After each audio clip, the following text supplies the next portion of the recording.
the Holy Spirit, the Holy Spirit becomes a recognizable mark that Christians have to keep them safe from God's judgment. Sa madaling salita, the Holy Spirit ang marka ng Diyos na hindi ka nakikibahagi sa parusa ng Diyos para sa makasalanan sapagkat ikaw ay nananampalataya kay Jesus. At ang pruweba nun is the Holy Spirit inside of you. Linaw? Another question. Since we possess the Holy Spirit, tayo ay pinananahanan ng Holy Spirit at may marka, what does it mean for Christians like you to be authenticated sovereign jurisdiction of God? So the answer to that is, alamin muna natin yung ibig sabihin ng salitang authenticated. Ano ba sabi sa Tagalog ang authenticated? Napatunayan, may marka na original ka, hindi ka class A.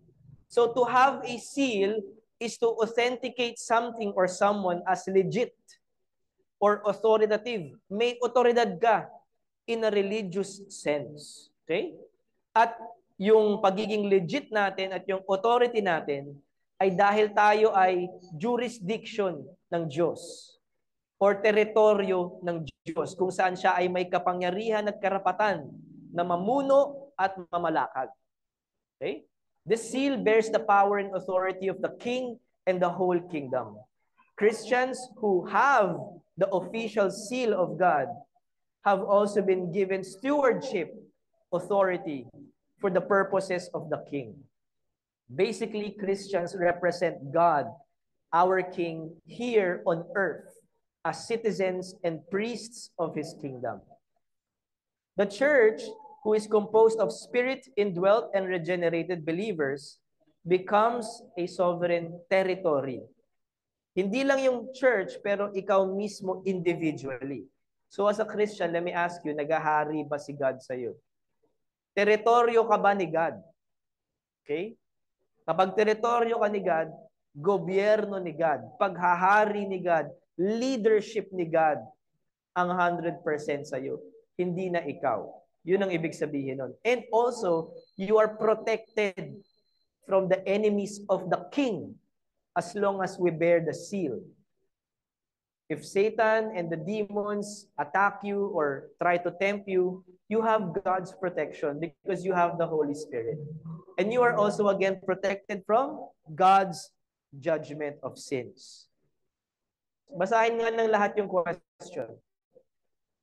How does our seal remind us that God has completed our atonement in Christ, exhorts us to persevere in the faith, and be sure of the future blessings promised by God because we have received the Holy Spirit as an earnest money? How does this look like in the Christian's current state? Okay. Papalinawin ko. Ano ang naaalala dapat natin now that we understand that we have the Holy Spirit as Christians? And ano yung significance nito sa buhay mo? Ang sagot dyan, okay, para mas malinaw, is completed atonement. Sa madaling salita, hindi ikaw ang nagbabayad ng kasalanan mo. Lahat yan ay binayaran ng Diyos sa pamamagitan ni Hesus Kristo. Not by good works, but by faith in Christ alone. And this faith must continue until the day you die. Faith gets you the blessing of God of salvation. Pero, kung Kristiyano ka na at nabubuhay ka pa dito sa lupa, merong postponed disclosure. Ano ibig sabihin nun? Simple lang, nasa langit na ba kayo? Wala pa. Kasama nyo na ba si God face to face? Wala pa. Meron pa ba kayong mga kasalanan o kahinaan ng katawan na nagdudulot ng kasalanan sa inyong pag-iisip at salita at mga gawain? Yes. So, yung maximum extent ng blessing ng salvation, hindi pa natin nakakamtan lahat. Okay? Kaya, merong deposit o earnest money. Alam nyo ba yung earnest money o deposito? Yung kunyari, bibili ka ng bahay. Ang presyo ng bahay, 3 milyon. Kunyari lang, 1-bedroom house. 3 million. Pero wala ka pang 3 million in cash.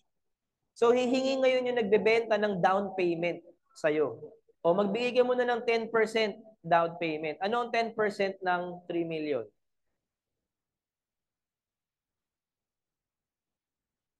Bagsak sa math. 300,000, di ba? 300,000 times 10 is what? 3 million. So, magbibigay ka muna ng 300,000. Eh, wala pa akong perang 300,000. Yung down payment ngayon, may choice ka na utangin yun sa bangko. Okay? Magiging housing loan ngayon yan. And if I'm not mistaken, sa US, kailangan may collateral ka para i-lend sa'yo o i-finance ng bangko yung inuutang mong bahay. Meron ka bang something na may halaga na pwedeng ipalit doon sa utang mo na yun? Okay? In the same way, yung Holy Spirit, ang tanda na yung pinangako ng Diyos na hindi pa nakakamtan ng mga tao ngayon ay totoo at hindi mababalik. When you realize and know that the Holy Spirit is true in your life, you also realize that the promises of God in the future are true at nawawala yung pagdududa mo sa kabutihan ng Diyos even when you go through hardships. Malinaw? And only the genuine Christian who has the Holy Spirit has this security. Fake Christians do not have this security. They will always rely to their good works or something that they have done for the Lord. But faith in Christ is enough to save you. Okay? Now that you are sealed, you are given gifts of the Holy Spirit. Malapit nang magpasko. Although personally we don't celebrate Christmas, sinong gusto ng makatanggap ng regalo dito? Sinong gusto makatanggap ng Christmas package sa December? Taas ang kamay. Yes, taas agad. Sinong gusto makatanggap ng ham? Oh. Sino bang ayaw makatanggap ng libreng regalo, di ba? And as a Christian, hindi lang yung kaligtasan mula sa kasalanan ng regalo ng Diyos. God also gave you spiritual gifts today, to use them today, to bless you today, and to bless others through you today. Romans 12 verse 4 to 6, sabay-sabay nating basahin. For as in one body, we have many members, and the members do not have all the same function. So we, though many, are one body in Christ, and individually members one of another, having gifts that differ according to the grace given to us, gamitin mo. So the question, how does the New Testament generally use the word gift or spiritual gift in a religious sense? Ito ba ay parang assurance na hindi ka maghihirap, na dapat mayaman ka palagi dahil Christian ka? Ano mo, recently may na-meet ako na Christian daw siya. Siya yung dapat uupahan namin ng bahay. Tapos sabi niya, oh, Christian ako, nag-a-attend ako sa church na ito that ends with the letter F. Alam mo, sabi niya, pag pastor ka, dapat mayaman ka kasi doon daw napapatunayan na totoo ang pananampalataya mo. Sa isip-isip ko, actually hindi ko lang inisip, sinabi ko talaga sa kanya, Sir, you worship a crucified Lord. Jesus is as poor as anyone can be, and He was crucified. So are you telling me Jesus is not from the Lord because He is poor? Imagine mo lang may ganung klaseng mga tao that they think, successful siya. He is blessed by God. Actually, in the Bible, those who suffer more for Christ are more blessed by God because Christ suffered. At ang gusto ng Panginoon is we be more like Him. May linaw? And that is in Philippians chapter 4 as well. Actually, the whole book of Philippians teaches us that.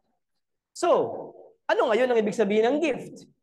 Ano ibig sabihin ng spiritual gift? Una sa lahat, it is the sum of all blessings packaged in our salvation. And it is also the gifts that are given by the Holy Spirit to Christians only para may mga tools tayo that would enable us to serve God and one another. Kanina si Ja, sabi niya, nagtanggal daw siya ng bara sa tubo nila. No? May mga ginamit kang tools? Okay, tool na yun, alambre, di ba? So, meron din tayong mga gagawing mga activities as Christians and we need tools. Kung ano yung fit for the situation, doon ka dadalhin ni God because you have the necessary gift.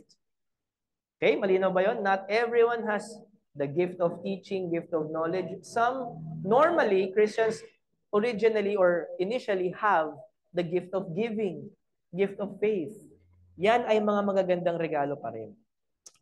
And also, okay, this gift is to bless other Christians and the people around you. It is not meant to make you rich or to be popular or to be famous. So as long as this gift is being used, kahit sa 2 o 3 tao lang na nabe-bless, even though tinatry mo yung heart, ayaw ng tao ma-bless through your preaching, through your helping, okay lang yun. As long as you are faithful in using them with the intention to bless others. And faith in Christ is the only requirement to receive such spiritual gifts. Hindi yan nabibili. Pastor, baka pwede naman akong bumili ng gift of prophecy. O pastor, baka pwede naman nating i-practice yung gift of tongues. Hindi po yan napapractice o natitraining. Yan po ay binibigay ng Holy Spirit. Okay?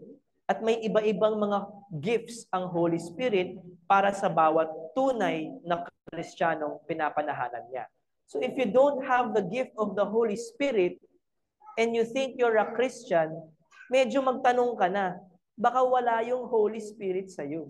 Kasi wala kang gift eh. Baka kaya ka useless or you are not a benefit or a blessing to the church is you don't have Him in your life. And sometimes that is the harsh truth that you need to hear so that in due time, may magawa ka pa. That you may seek the Lord while He can still be found. Because there are a variety of spiritual gifts and graces that can only come from and are willingly chosen to be given by God. This is not the same as a talent. It is spiritually given to you when you become converted. And it is given to and can only be used by the Christian who are indwelt by the Holy Spirit. Sa madaling salita, kung ang anak mo Christian, o ang kapatid mo Christian, o ang kapatid mo Christian, siya yung Christian, hindi ikaw. We all stand at the judgment of God individually. We will be responsible for our own decisions. And we are the ones who receive personally the Holy Spirit and the gifts that He has for us. Malinaw po ba yun? Faith and grace is not transferable in a sense na you can be a proxy for your child or for your relatives. Okay? Kaya mali ang infant baptism. A baby cannot express faith. Why should he or she be baptized? The faith of the parents cannot be transferred to your babies or to your children. Okay? Next question. Gifts, when used in the New Testament, may also pertain to ministries and church offices like pagiging pastor or deacon. However, ano ba yung mga actual na spiritual gifts na tinuturo sa atin sa Biblia? Para hindi kayo malito about gifts versus talents. Sino magaling mag-basketball dito sa tingin ninyo? Sino sa tingin nyo? Ja? Wow, si Ja. Wow, may fans club si Ja. Ako, tingin ko si Darren magaling mag-basketball. Pero naniniwala ka ba, bro, now that you are baptized, that being good in basketball is not a spiritual gift? Hindi, di ba? Hindi siya spiritual gift. Why?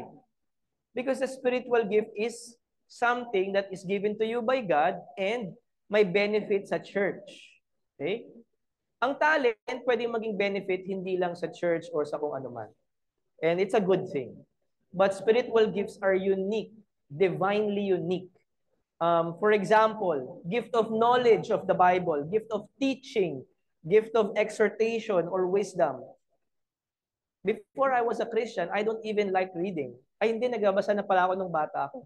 Pero nawala yun. Kasi naging maloko akong tao eh. Pero when I became a Christian, tuloy-tuloy ako ng pagbabasa ng Biblia, ng kahit anong theology books, nag-aaral pa na ako ngayon sa college, Bible college, because I like reading, I like studying about God, and hindi ako nahihirapan. For me, it's so easy na it can only take for me a few minutes to understand or even seconds to understand what others would take years to actually discover. And that's not me boasting. It's me worshiping God that He has chosen to give me this grace so I can give it to you. That's why we're here, because kami yung ginagamit na tools ni God to bless you today. So, if you are a Christian and you want to be Christian, be a Christian, ito yung mga gifts. Basahin natin. Number 1, discernment of spirits. Pangalawa, teaching. Pangatlo, exhortation. Pang-apat, speaking the word of wisdom. Pang-lima, speaking the word of knowledge. Pang-anim, gift of tongues. Pang-pito, interpretation of tongues. And sa mga practical naman na aktibidad sa loob ng simbahan, we have the gift of service, gift of contributing and giving aid, and acts of mercy. Nakakita na ba kayo ng mga tao in the church na parang hindi talaga sila hirap mag-offerings kahit wala silang pera? Okay? Iba kasi yung may kaya ka, mayaman ka, tapos madali lang sa'yo magbigay ng 5,000. Kasi ang kinikita mo in a year, more than 5 million. Kung iisipin mo, parang barya pa nga lang yun eh. Dapat mas malaki pa. Diba? Yung proximation ng blessing mo, hindi pa actually tugma dun sa dapat binibigay mo. But the important thing is you are willing and cheerful. Pero there are those na talagang wala namang trabaho, hindi mo naman sinasabihang magbigay, hindi mo naman pinipwersa na magbigay, pero sobrang saya nila sa Panginoon because they understand that they have received salvation freely. They also cheerfully and willingly and freely give to those who are in need, first in the church. Have you met those kind of people? Meron na akong mga nakilalang ganun. So, and that is supernatural because no one in the right mind would give money that they do not have. Okay? Yung pinaghirapan mo na, wala ka nang makain, but because you know God will provide and you are content and you are grateful for the salvation that you have by grace, you also freely give. Okay? So, yan ang mga binibigay sa atin ng Holy Spirit. Ano yun? Marka at mga regalo. Ano nga po ulit ang ating big idea for the first point?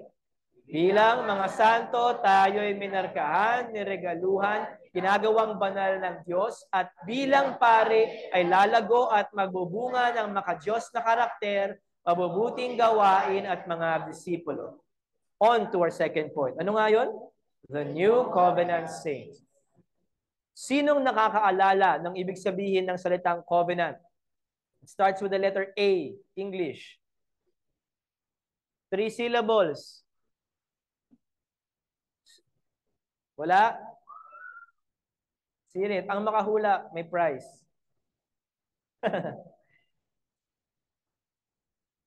Ano ang synonym or ibig sabihin ng covenant? Wala? O sige. It is agreement. Agreement. Kasunduan. So pag sinabi nating Old Testament, Old Covenant, ano ibig sabihin nun? Lumang kasunduan. Sinong gumawa ng kasunduan? Sino? Paano di kayo sure? Sino? Si Satan, si God, o ikaw? Si God. Si God ang gumawa ng kasunduan. Kanino? Kay Satan? Sa atin. Sino sa atin? Sino yon? Mga tao. Lahat ng tao. Una sa lahat. Lahat ng tao. The New Covenant, however, ay yung bagong kasunduan ng Diyos. Kung noon, sa lumang tipan, you are saved by grace through faith na pinapatunayan mo or sinisimulan mong ipakita by obedience to the law of Moses, by becoming as Israelite citizen physically. In the New Covenant, you don't need to be a Jew. You don't need to be an Israelite to be a people of God. You are still saved by grace through faith in Jesus Christ na iyong pinapakita, una sa lahat, through baptism, and isinasabuhay sa pamamagitan ng iyong pagiging kabilang sa isang lokal na simbahan. Hindi na siya cultural-based or ethnic-based. Kahit Pilipino ka, pwede ka nang maligtas kahit hindi ka pumunta ng Israel. Malinaw? Yun ang ibig sabihin ng New Covenant. Hindi ba kayo masaya na in-extend ng Diyos ang kaligtasan sa mga Pilipino, sa Chinese, sa iba't ibang klase ng kultura? You don't have to go to Israel. Let me put it this way. Sinong may pampunta ng Israel today? May pera sa bangko. May visa. Meron ba dito? May sapat na pera para pumunta doon ngayon? Sinong kayang maging citizen ng Israel ngayon? O gusto na pumunta doon, lalo na may gera? Wala, di ba? And yet, you are not required anymore to be an Israelite citizen by faith. You can now put your faith in who? Jesus Christ. And you will be saved dyan sa kinauupuan mo. That is the greatest blessing that God has given. Kaya ang new covenant is the truth, the greater and better covenant. Yan talaga ang pinaka-covenant na gustong ipakita ng Diyos simula pa noon. So, question. Okay? Ano ba ang ibig sabihin ng saint? Saint is to be a holy one. Sabihin natin, holy one. Holy one. And those who are considered particularly holy or devoted to God, namely Christians. The term is used in the New Testament in its plural form. Ibig sabihin, usually, pag tinawag ang saint, hindi ito something that you should be individually proud na parang elitista ka. It is said in the context of the church. When you say that you are a saint, it is not something to be uniquely proud about or boastful, because all Christians are saints. It refers to all members of churches consecrated to God o isinantabi. And you are holy because of your faith in Christ. Hindi dahil may nagdeklara o dahil sa sarili mong kabutihan. Okay? And pag sinabi nating separated or dedicated to God, it means separated from the bondage of sin in your life and the penalties of hell. And to be consecrated to God means you are noble. Kumbaga, dugong bughaw ka base sa divinity or holiness ni God. You have an honorable purpose. Kaya pag sinabi ng Biblia na ikaw ay santo dahil ikaw ay Kristiyano, nangangahulugan din na dapat ang pamumuhay mo ay tugma sa titulo mo. Hindi pwedeng Kristiyano ka pero nanginginom ka. Hindi pwedeng Kristiyano pero palamura ka. Hindi pwedeng sasabihin mo Kristiyano ka pero pag araw ng Panginoon, wala ka. Hindi pwedeng sasabihin mo Kristiyano ka pero hindi ang Diyos at ang kanyang mga kalooban ang iyong priority kung hindi ang sarili mo. Those are just basic examples. Because you are now a saint, consecrated to God. You are being made holy. Kaya naman, ang tanong ulit, ano ang nalalaman natin? At least 13 tungkol sa pagiging santo na binanggit ni Apostol Pablo sa kanyang mga liham sa simbahan ng Corinto, Roma, at Ephesus. Well, we'll review one of each. We're not gonna spend so much time dahil marami to, 13 things to. But I will give you the main idea of each point. Ready na ba kayo? Especially Missions Bible Church and those who want to be a part of God's family. Ito ang pagiging santo. Number 1, a saint is a regenerated member who presently have a living and growing faith in Jesus. At sila ang bumubuo ng simbahan. And they are sanctified together. Hindi pwedeng santo ka, pero dinededma mo yung kapatid mo. Santo ka, pero hindi ka nagsisik ng counsel or advice sa kapatid mo. Pangalawa, saints are not immune to sin. We do not live a perfect, sinless life. But God expects us to exercise wisdom and godly discernment. Pangatlo, saints are responsible for the well-being of other saints. Kung ikaw ay saint, parte ka ng isang simbahan na kinabibilangan din ng ibang saints. So, magtutulungan kayo, magmamahalan kayo, you are responsible for one another. Malinaw? Susunod, kayo na nasa simbahan ng mga santo are called to obey the leaders and ministers of God that work and serve in your church. Okay? Susunod, saints have the indwelling of the Holy Spirit. Nasa sayo na si God. Inside of you, the Spirit of God is living. And to help you, especially, connect to God the Father. There are times na para ang hirap mag-pray, pagod na ako mag-devotion, dami ko pang gagawing school works. May pinapagawa pa si mama, maglalaba pa ako. Lord, wala na akong energy. Or I don't know how to organize my schedule to spend time with you kahit mahal kita. Please help me. How do I connect with you? The Holy Spirit hears your prayers and knows your mind and heart. And if you really seek to worship God, He will help you connect to God. You don't know what to pray for. You don't know what to ask God. The Holy Spirit will give you the words. Minsan nga, ang Kristiyano, pag nagdarasal, wala nang salita. Iyak na lang.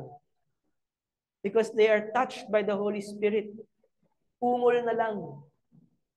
They just, alam mo yun, sa kama mo, you are in a fetal position. Nakaganon ka lang, umiiyak ka sa unan mo. You're crying out to God, why is this happening in my life, Lord? The Holy Spirit is the one leading the Christian to connect him to the Father, even without the words that he needs or wants to say. His heart is connected to God through the Holy Spirit. So, Christian, do not forget that the Holy Spirit is in you. Your heart and God's heart is connected. Do not doubt. If you doubt or if you play the victim, that is disbelief in God and that is a sin. If you doubt that you are connected to God and He hears your prayers and He seeks to do good in your life, and so you play the victim, you choose to be useless, you choose to isolate yourself from the church, you are directly sinning against God. And that is not a mark of a true Christian. Malinaw po ba yun? Let us continue. The indwelling of the Holy Spirit connects us to connect or helps us to connect to God and to make us more like Jesus Christ. And so in any circumstance sa buhay mo, all things work for the good because you love God and God loves you. In Romans 12, eto na, yung usually ayaw nating marinig. As a saint, we are to present our physical bodies as a living sacrifice, which is a holy and acceptable offering to God and your reasonable service to Him. Sa madaling salita, if you feel like, man, I don't want to sacrifice for God, then you missed out the idea of what sacrifice really is. Because it's not a sacrifice na parang pwede mong gawin o hindi for God. Pag sinabi nating reasonable service, ito lang talaga yung nakatakdang serbisyo mo. Dapat naman talagang gawin mo yun. Bakit ka nagre-reklamo na mahirap? Dapat mo naman talagang gawin yun. Kaya ka nga nilikha ng Diyos. It's because of that reason. So, ano yung mga bagay na yun? Number 1, do not conform to the patterns of the world. Huwag kang maging katulad ng mundo. Do not think like them. Do not act like them. Do not live like them. And definitely, do not have a relationship with it. Do not be friends with it. Ano ibig ko sabihin? Dapat ba natin itakwil ang mundo? No, no, no, no. I'm saying, if you are going to have a friend and be connected to the world, make sure that that is because you are giving them the gospel. It's not you sharing in their sins. It's you sharing God, the gospel, the grace of God, so that sila rin, mahahango mo sila from the world and into the church, the body of Christ. That's why you reach out. You don't reach out para makisali, mag-networking. No, that's not the reason why you reach out. You reach out because you want to give them what saves them. That is Jesus. Susunod, be transformed gradually sa pag-iisip at sa pamumuhay by knowing God's good and acceptable and perfect will. Now question, how do you know God's will if you're not reading your Bibles? How do you know God's will if you don't have a devotion, a committed and faithful devotion? So every time na nakakaligtaan mo si God, hindi mo rin alam kung ano yung mission mo sa araw na yun. Hindi mo rin alam kung ano yung mga dangers in your life na nilalayo ka ni God. And you are willingly walking into the dark forest blindfolded. Tapos magugulat ka, Lord, bakit nangyari sa akin to? Bakit ganito? Hindi mo naman kasi alam yung will ni God at hindi mo rin sinunod. Okay? It is for your good. Therefore, do not think of themselves or ourselves higher. Huwag tayong magmataas because we are a Christian. Be just. Be fair. Paano natin gagawin yun? By knowing that you are a saint or a Christian by the grace of God. Not by your good works, not by your own goodness. Tandaan mo that all of us are sinners and we are only saved because of God's goodness. Linaw? And we know God's goodness, therefore, we use our spiritual gifts to develop it and to bless the church. And we hate what is evil and hold on to godly things. And we honor one another. We are not lazy. Sabihin nga natin, we are not lazy to serve God. Yan. But instead, we are zealous. Ang ibig sabihin ng zealous is masigasig. Ano pwede maitulong dyan? O ito, alam ko to. Ito, kaya ko itong gawin. Ito, may extra akong pera. Baka pwede maidagdag dyan. O ito, may kakilala ako. Pwede kayo dito. Ito kayo sa bahay ko. Dito kayo mag-worship. Be zealous to serve God. Don't be lazy na parang okay na yun, save na ako.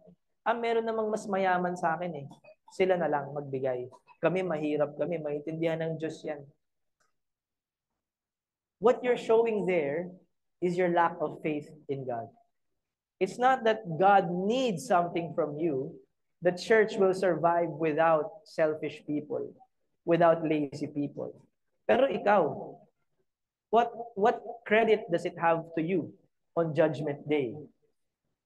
What honor would you have on Judgment Day when you face God? Hubad ka, nakatayo ka sa hukuman ng Diyos. Ano sasabihin mo kay God? Di mo pwedeng gamitin yung pareho mong litanya rito sa Diyos. At pag nandun ka na, siguradong mamamatay ka sa takot pagkaharap mo ng Diyos. Di natin pwedeng palusutan ng Diyos. Right? So, saints are also open to help other saints out of their brotherly love. Because sainthood is a way of life that is worthy of the Christian faith and worthy to offer to God.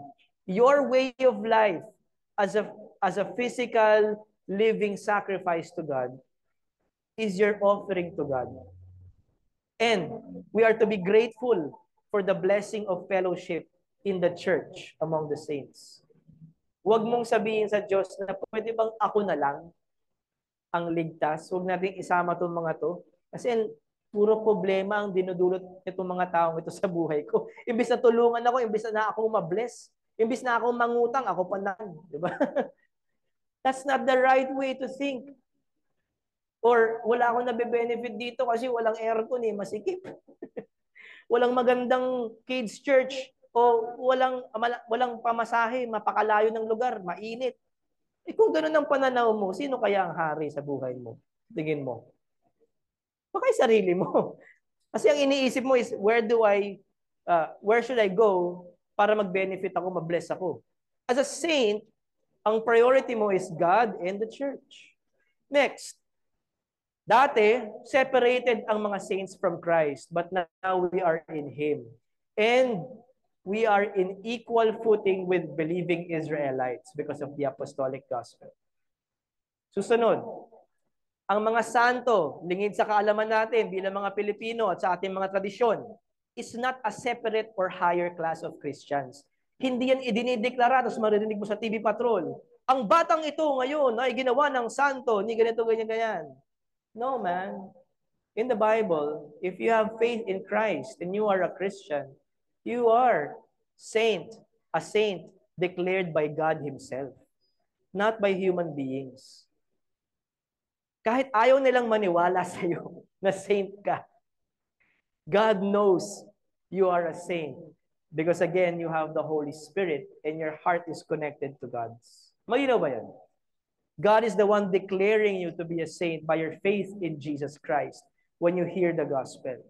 And again, di tayo lazy. We equip and train our spiritual gifts for service and ministry to bless others because we are imitating our Father by following the example of Jesus Christ.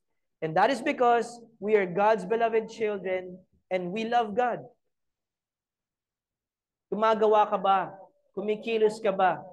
Nagsasacrifice ka ba because you love God? Or because tingin mo formula ito para maligtas? O sa tingin mo formula ito para ma-bless materially? We do these things out of our love for God because, ano yung sabi ng kanta? Una niya tayong minahal, di ba? Hindi ka nagkulang. And out of the gratefulness of our heart, we love God through our way of life. And this way of life is emphasized dun sa titulo natin bilang saint.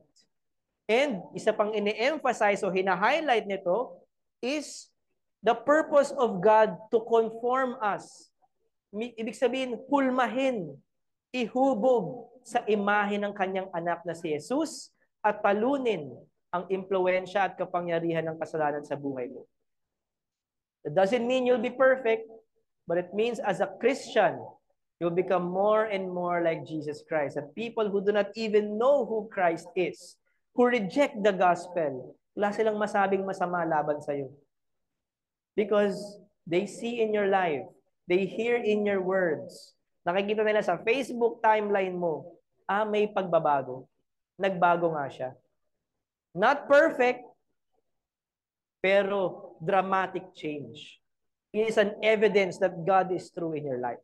Ano nga po ulit ang big idea natin?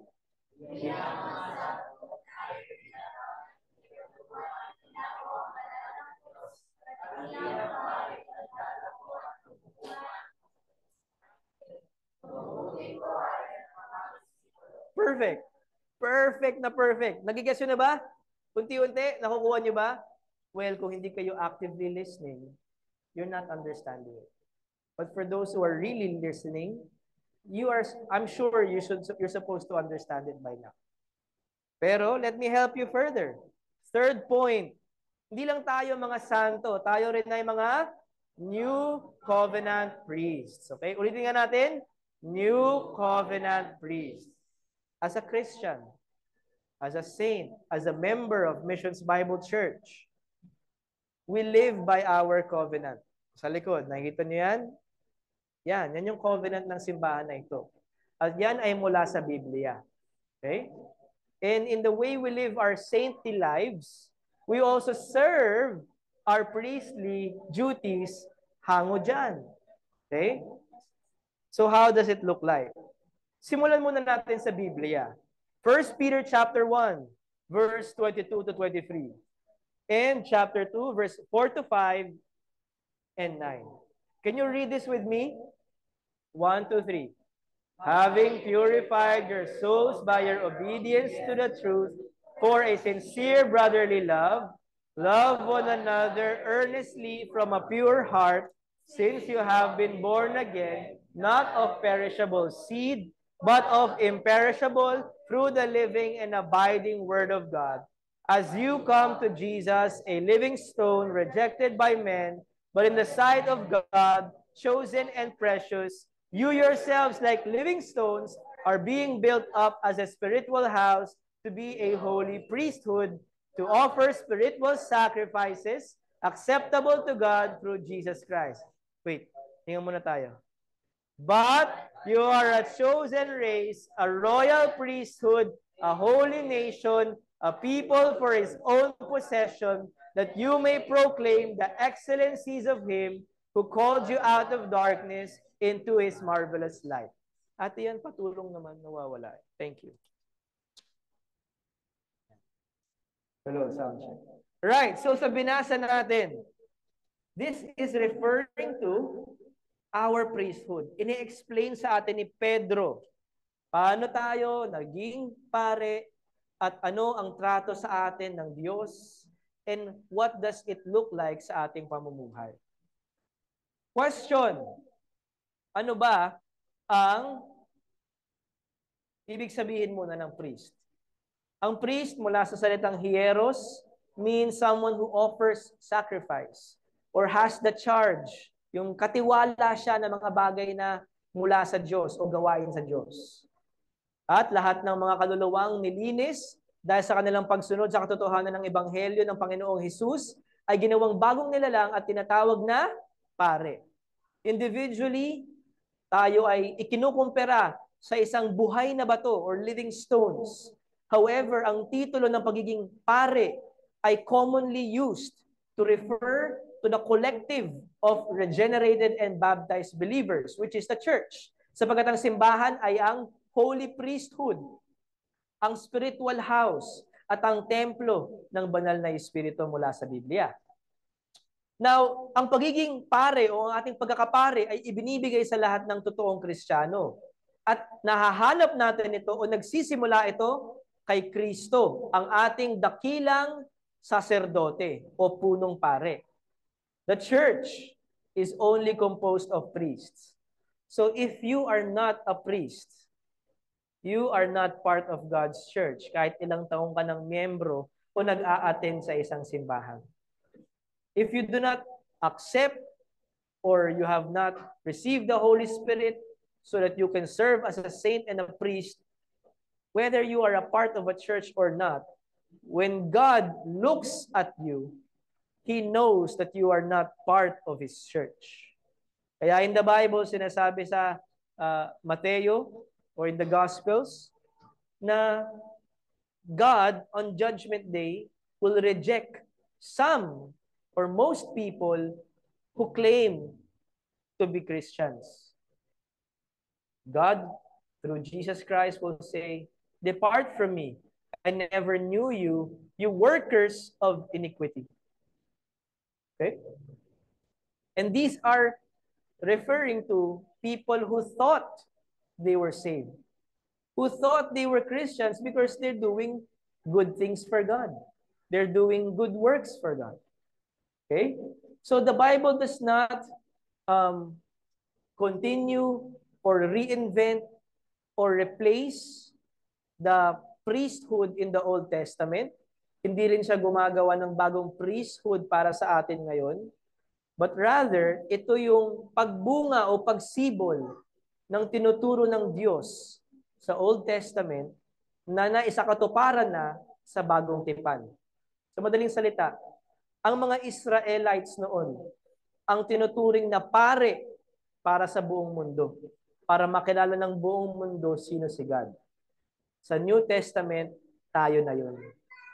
Simbahan na yun. Yung buong simbahan na nagsasabing siya ay Kristiyano. Sila na ang pagmumulan ng gospel. Kaya napaka-importante na ang church ay faithful. Hindi importante na malaki ang church. Ang importante sa church ay faithful. Hindi importante na mayaman ng church. Ang importante sa church, faithful. Kasi kung hindi siya faithful, una sa lahat, hindi siya accepted ni God, at pangalawa, hindi siya kapaki-pakinabang sa buong mundo. Paano siya hindi naging kapakinabang? Marami siyang natutulungan. Maraming naidadala sa loob. Napakadaling maniwala kapag sila ang nagturo ng gospel. Well, let me ask you, if that church is faithful, what kind of gospel are they sharing? Baka naman yung pinadaling gospel, kaya pinadali rin yung pagpasok. Kasi ang gospel, komplikado. Napakarami mong dapat maintindihan. At maintindihan mo lamang sa tulong ng Espiritu ng Diyos. Hindi dahil sa manipulasyon ng emosyon ng tao. Malinaw? And most of the time, if not always, the truth of the gospel hurts. Sino dito ang nasakpan na sa mga sinabi kong katotohanan at least once? Taas ang kamay. Sa mga na-challenge, sa mga pinanghahawakan nilang tradisyon o paniniwala, na natuklasan nila, mali pala. Di ba nakaka-hurt? Hindi ba nakaka-shake ng pundasyon? Parang all this time, I'm living a lie? I don't like that gospel. Most of the time kasi ganun ang reaksyon ng tao. When you tell them that they're a sinner, I hate you. Kasi hindi mo ako kinakampihan eh. So I'm a sinner. Okay, then I hate you. I don't like your gospel. Pero if you start sharing the gospel, God loves you. Oh, that's nice. I love myself too. I like your gospel. Naintindihan nyo? The gospel first shows your need for a Savior. And if you don't know that you need a Savior, why would you want to be saved? Gusto mo ng eternal life, but you don't realize that you need to be saved. Those two things are different. So, ngayon sa bagong tipan, kayo na yun. Kayo dapat bilang Christians, kayo dapat, speaking to Missions Bible Church, kayo dapat ang kompas ng mundo. Kayo dapat ang ilaw at asin ng mundo. Saan pupunta ang mundo kung ang simbahan unfaithful? Sa gobyerno? Tutuklasin na lang nila sa sarili nilang karunungan? Hindi. Maliligaw sila. Kaya ka nandyan, simbahan, upang maging tanglaw para sa kanila. At ikaw ang susundan ng mga tao, hindi ikaw ang susunod sa gawain ng mundo. Amen? Right. That being said, sino ngayon ang spiritual na Israel ng Diyos? Ito ang tanong. Paano tayo nagiging parte ng spiritual na Israel ng Diyos? Sino ang makabago na pagkakapare? At sino ang totoo at pinakadakilang saserdote? Well, tingnan natin. This is a diagram that helps us understand. Noon, may Israel, ethnic at physical. Ngayon, meron din namang physical na simbahan. Pero ultimately, what God is looking for is spiritual Israel. And the universal church is the spiritual Israel. Pag sinabing universal church, hindi lang po tayo. Kasama rin sila Abraham, Isaac, Jacob, lahat ng mga propeta at mga tao na nampalataya in the Old Testament. And when you get to heaven, makakasama mo rin sila. Tinatawag natin sila mga Old Testament saints. Tayo in the New Testament, part din tayo ng iisang katawan, the spiritual Israel of God. Pero, in history, iba yung pamamalakad ng Diyos. In the Old Testament, kung gusto ng mundo na mapabilang sa people of God, kailangan nilang maging parte ng Israelita. Paano? They will be circumcised and follow the laws of Moses by faith. Okay? At sa loob ng mga Israelita, hindi pa kayo lahat pare. Yung mga nasa angkan lamang ni Levite, mga Levitico. At isa lamang ang great high priest. Pero hindi problema yun kasi sinadya ng Panginoon yun upang maging foreshadowing. Sabihin nga natin lahat, foreshadowing. Ano ibig sabihin? Yung shadow na uuna sa totoong bagay. Ito, for example, anong shadow to? Ano yan? Anong shadow? So hindi kamay po yan. Shadow lang po ng kamay ko yan. Ang totoong bagay ay aso. Di ba? So, I am foreshadowing. Okay? Ito yung una mong nakita, yung anino ko. Pero hindi mo pa nakita yung totoong aso. Baliktad, di ba? Ang nakita muna natin is yung anino ng totoo. And then in today's age, the New Testament, eto na yung totoo. And so, if you are part of the world, Pilipino ka, hindi ka Israelita, no problem. Wala kang pambili ng plane ticket, no problem. Ayaw mo maging citizen ng Israel kasi may gera, no problem. World, pwede na siyang pumunta sa church. Paano? by faith in Jesus Christ. And we see that through your baptism. Hindi mo na kailangan magpatuli. Hindi yun required. Pero okay lang naman kung may mga baby kayo o may hindi patuli dito. Medically, okay lang din naman yun. Pero no judgment. Okay? Biblically, religiously, that is not a requirement. Pero hindi ko kayo pagbabawalan because medically speaking, may tulong naman talaga yun. Alright? So, the world wants to become a people of God. What do they do? They hear the gospel, they believe Jesus Christ, and they become part of the church. Wala nang Levitical priest. Lahat ng nasa church, priest. At sino ang dakilang saserdote? Jesus Christ. Ito ang tunay. Malinaw ba? Let me just pause for a second. Sa tinuturo ko ngayon, nagagalak ka ba o nare-realize mo ba who you are now as a Christian? How God looks at you? And gaano ka-importante yung pagde-devotion mo, yung faith mo kay God, na meron pala siyang malaking impact sa simbahan at sa buong mundo. Imagine mo, ikaw, ako, na napakasimpleng tao lang, masama pa nga, may kasalanan, pero tinatawag na santo at pare, at ginagamit ng Diyos para makapasok ang iba sa kanyang simbahan. Meron akong personal relationship with Jesus Christ. Tapos ayaw kong makijoin sa gawain ng Diyos sa simbahan. Ayaw kong magsilbi. Inuuna ko sarili ko. Naalala ko tuloy yung devotion ko yung parable of the faithful servant. Yung binigyan ng limang talent. Yung isa binigyan ng tatlo. Tatlo. Tapos yung isa binigyan ng isang talent. Pag talent, ibig sabihin pera. Okay? Hindi talent talent, pera. Yung binigyan ng 5 talent, pinalago niya, naging 10. Yung binigyan ng pangatlo, yung 3, ginawa niyang 6. Yung isa, binaon sa lupa. Useless. Ang sabi ni Jesus sa kanya. You foolish and weak, you lazy and wicked servant. You lazy and wicked servant. A person who does not want to serve like a priest in God's church, Christ calls them, you lazy and wicked servant. Depart from me, I never knew you, you worker of iniquity. This is not a small thing. Hindi dahil niligtas ka sa grasya ng Diyos by faith, your works don't mean anything.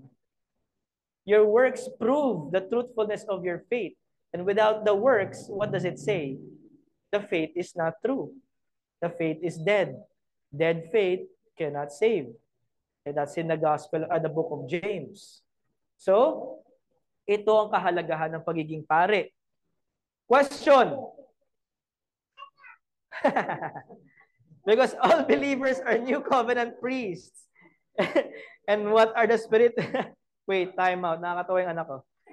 Because all believers are new covenant priests, what are your spiritual sacrifices? Let's be practical. How can I serve and give spiritual sacrifices so that I can offer to God? Ano yung mga bagay na yon? Practically speaking, as an individual, ano yon? Basahin. Personal godliness. Pangalawa. Pangatlo. Susunod. Susunod.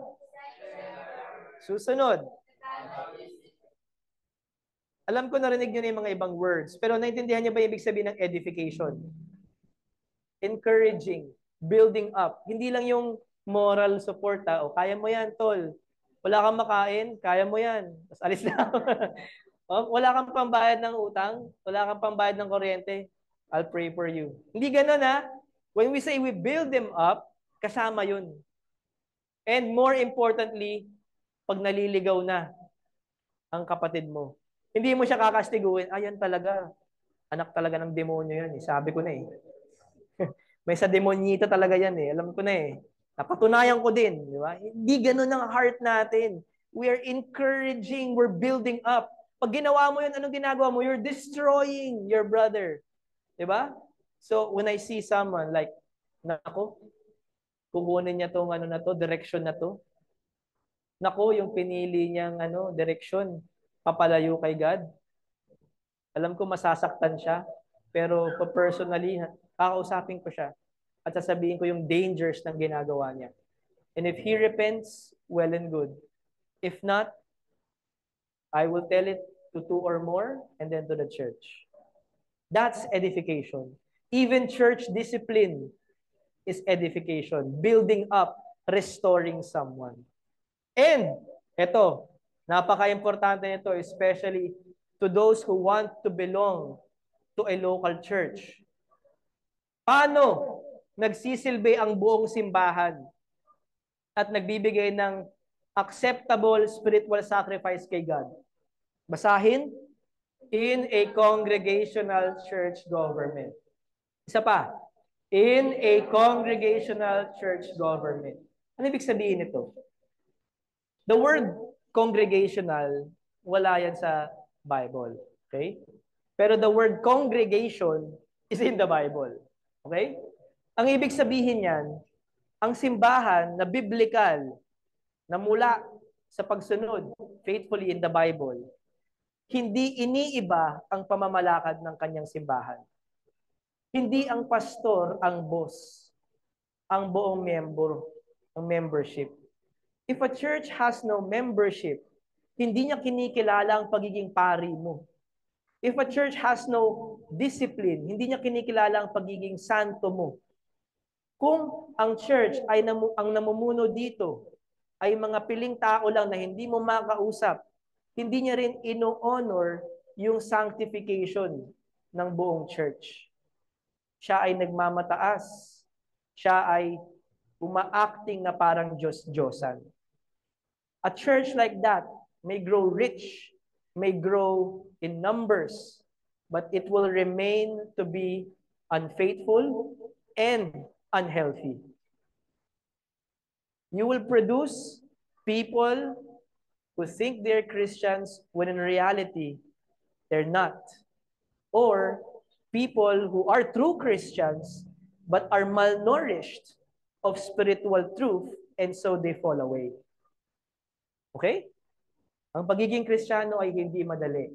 Kaya kailangan ng simbahan maging faithful kahit sa pamamalakad nito. Malinaw po ba yun? Okay, kung agree kayo doon, you are also agreeing na meron kayong obligasyon as a church member. Okay? I'm talking to MBC members. You have a responsibility na itaguyod ang simbahan. Hindi ako ang kumakarga sa inyo. Lahat tayo ay nagtutulungan. Malinaw po ba yun? Kaya, meron tayong evaluation exam. Okay? Kasi kailangan nating mapatunayan kung maaasahan ba natin kayo. E paano na lang pag nagkasakit ako? O paano na lang tinawag na ako ng Panginoon sa ibang lugar o namatay ako? E di wala na rin kayong pananampalataya. Paano kung naghirap kami financially at hindi na tayo makapagtulungan materially? Kayo ba mananatili? Magsisipag? O paano kung ang dami ng nawawala sa church at napapariwara kahit na bautismuhan na? Magtutulungan ba tayo sa pagpapaalala to build up one another? Or nakikita mo yung society mo, palala na ng palala, at nasa sayo yung solusyon, the gospel. Hindi ka ba magsasalita? Aantayin mo pa ba ako? Kailangan mo pa ba silang invite dito? Hindi mo ba kaya magsalita sa kinatatayuan mo para magbahagi? That's the point. If a church is faithful, the members will act according to their covenant. Kaya importante rin na ang simbahan ay may covenant. Ano nga ulit ang ibig sabihin ng covenant? Agreement. Yan. So, a covenanted church is a church that understands what the Bible and God expects from them, obligates them, and they are willing and cheerfully, freely want to submit to that and live by it. A church or a religious organization that has no idea of what a covenant is a fool who thinks that they can make a new kind of church, who is not agreeing to what the Bible says. They think in their minds they're free to create their own version of a church, of what a church is. What they think is effective sales-wise, marketing-wise, advertising-wise. And again, you may join a church like that. You may think na parang successful and healthy ka spiritually. But I hope that when Judgment Day comes, God will accept you and honor your faith as truth. Dahil po riyan, what is our big idea? Bilang mga santo, tayo'y minarkahan, niregaluhan, ginagawang banal ng Diyos, at bilang pare ay lalago at magbubunga ng maka-Diyos na karakter, mabubuting gawain at mga disipulo. Dahil po riyan, ito tayo nagtatapos, and sa final words lang naman. Alam ko medyo marami tayong natalakay today, and if you want to see specifically yung mga details about this, and gusto mo nga na makilala pa ang Panginoon, or to be baptized by the end of this year, or dahil ikaw ay miyembro ng simbahan na ito and you want to be sure of your salvation and you want to confirm your membership, please review our previous YouTube videos kung saan tinalakay natin ito in detail. Use it for your daily devotion or weekly devotions. And for now, let me just say this na tayo, we are given the gospel and given the responsibility to make the right decisions in life. We cannot do it by ourselves. God gives us the grace and the help that we need para gawin yun. But at the end of the day, it is your faith that receives the grace of God. Wala kang naidadagdag sa kaligtasan mo, not your good works, tandaan mo yan. But God gives you this part where you are to place your faith in Jesus. And not just in the beginning, but continuously hanggang sa kahuli-hulihan ng hininga mo. And that involves yung pagiging santo mo at yung pagiging pari mo. Ito po tayo ulit nagtatapos sa ating Sunday message. Palakpakan natin ang Panginoong Jesus. And if you have questions about this, you can talk to me personally or send me a personal message on Facebook. But for now, tumayo po tayong lahat. And kung naintindihan natin ang mensahe sa araw na ito, ang teaching na ito, I hope that this will be a beginning or a continuing of your serious faith in the Lord. I hope you were blessed. Na-blessed ba kayo? I hope you were blessed. Totoo talaga. And I expect to see the changes in your life gradually. Okay? And we, as Missions Bible Church, are here and willing to help you in any way, according to the ways of God. So, inaayayahan ko muna po tayong yumuko, ipikit ang ating mga mata upang manalangin sa Diyos, and after this, we will worship the Lord. So, let's close our eyes, bow down our heads in prayer, and join me as I lead the prayer. O Lord, our God, we praise and thank you for the message that you have revealed to us today. The summary teaching of what you have been teaching us for the past several weeks or so. And Lord, I pray that this will lead us to understand more of what you are saying to us through the gospel. I pray na kung hindi man handa pa ang mga tao na isugo ang kanilang buhay sa iyo ngayon, I pray, O Lord, at least mas nakilala ka nila today at mas naintindihan nila yung gospel at yung pamumuhay Kristiyano, yung kaligtasan, and what they can expect if they will pledge their allegiance to your Son, Jesus Christ. That we are made to be a saint and we are to serve as priests in your kingdom. And all of these things are connected to our response of faith to your grace that saves us. Remind us, Lord, that we cannot add anything sa aming kaligtasan, sa iyong kapatawaran para sa amin. However, this faith that we have, na naniniwala kami sa iyo at tinanggap namin ang iyong paghahari at pagiging tagapagligtas namin, at yung pagkakatiwala ng aming buhay sa inyo, will be seen in the way we express our worship to you, to live as a living sacrifice.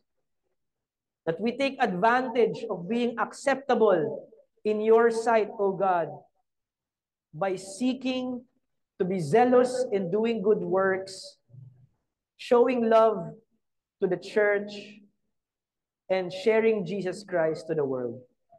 I pray that you bless everyone that are here who have chosen to honor you and to honor this day, na kahit hindi pa sila mga baptized Christians, may nagsisimula na pananampalataya sa kanila. And that's why they're here. I do not believe na ito ay aksidente. And I do not believe that they are hearing this by accident. And then I do not believe that they are here by accident, but you have orchestrated things so that today they will hear your message, and someday they will become part of your kingdom and this local church. All of this we praise you, give thanks to you, and ask your help for through Jesus Christ our Lord. Amen. Amen. Brothers, friends, let us continue to worship the Lord using our voice. So, if I may ask, pakipatay lang po ang ilaw. And I invite everyone to sing to the Lord kasama ng aking kapatid at ng ating munting simbahan.